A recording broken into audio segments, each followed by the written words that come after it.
సొంతింట్లోకెళ్ళి నేను ఎలగొడితే ఎంత క్షోభని అనుభవిస్తావో ఒకసారి ఊహించు. ఇదే రోజు 36 సంవత్సరాల క్రితం దానికంటే కొన్ని లక్షల రెట్ల క్షోభని కాశ్మీర్ పండితులు అనుభవించారు. మసీద్లకెళ్ళి ర్యాలీవ్ గ్యాలీవ్ చాలీవ్ అని చెప్పి మాటలు. దాని అర్థం నువ్వు కాశ్మీర్లో ఉండాలంటే మతం మారు, లేకపోతే చచ్చిపో, లేకపోతే ఇక్కడికి వెళ్ళిపో అని చెప్పి మాటలు మాట్లాడింది.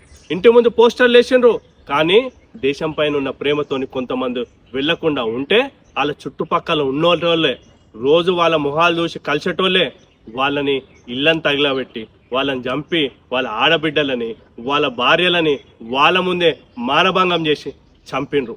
ఈ రకమైన పరిస్థితి ఎందుకు వచ్చింది?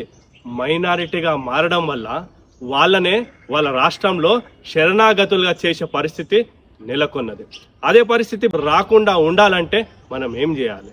ఈరోజు చూడొచ్చు, బంగ్లాదేశ్లో హిందువులని మైనారిటీలుగా చేసి హిందువుల ఎట్లా చంపుతుండ్రు మనం కళ్ళకు గట్టినట్టు గత కొన్ని నెలలుగా మనం చూస్తూనే ఉన్నాం.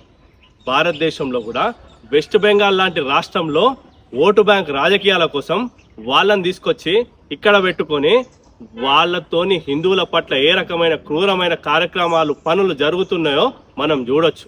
హైదరాబాద్లో అనేక ప్రాంతాలు, కోమట్వాడి, బ్రాహ్మణ్వాడి, కుంభర్వాడి అనే ప్రాంతాలు, గతంలో హిందువులతో నివసించే ప్రాంతాలు ఒకప్పుడు వాళ్ళను ఉండనీయకుండా వెళ్ళిపోయే పరిస్థితి తీసుకొచ్చి వాళ్ళంతా ఈరోజు బడంగ్పేట్, మీర్పేట్, బాలాపూర్ లాంటి ప్రాంతాల్లో నివసించే పరిస్థితి వస్తుంటే ఈరోజు రోహింగ్యాలను తీసుకొచ్చి హైదరాబాదులో కొన్ని లక్షల మందిని అక్కడ పెడుతుండ్రు.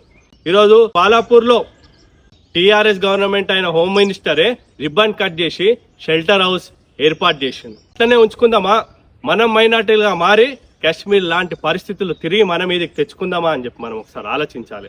ఆ పరిస్థితి రావద్దు అంటే కేంద్ర ప్రభుత్వం సిఏఏ, ఎన్ఆర్సీ లాంటి చట్టాలు తీసుకొచ్చినా కూడా రాష్ట్ర ప్రభుత్వం దాన్ని అమలు చేస్తలేవు. కాబట్టి ఈ రోహింగ్యాలను ఎలగొట్టాలంటే ప్రభుత్వం పైన ఒత్తిడి తీసుకురావాలి.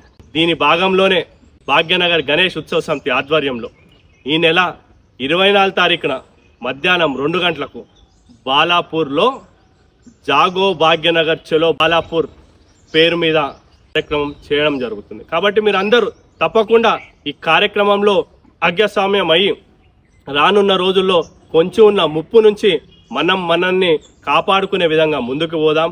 మనమందరం ఒక్కటవుదాం. ఈ కాశ్మీర్ పండితులతోని జరిగిన సంఘటన తిరిగి ఎక్కడ కాకుండా ఉండాలంటే మనమందరం ఐక్యంగా ఉండి ప్రశ్నించే విధంగా మనం ముందుకు పోవాలని చెప్పి కోరుకుంటూ అందరికీ నమస్కారం తెలియజేస్తూ జై శ్రీరామ్.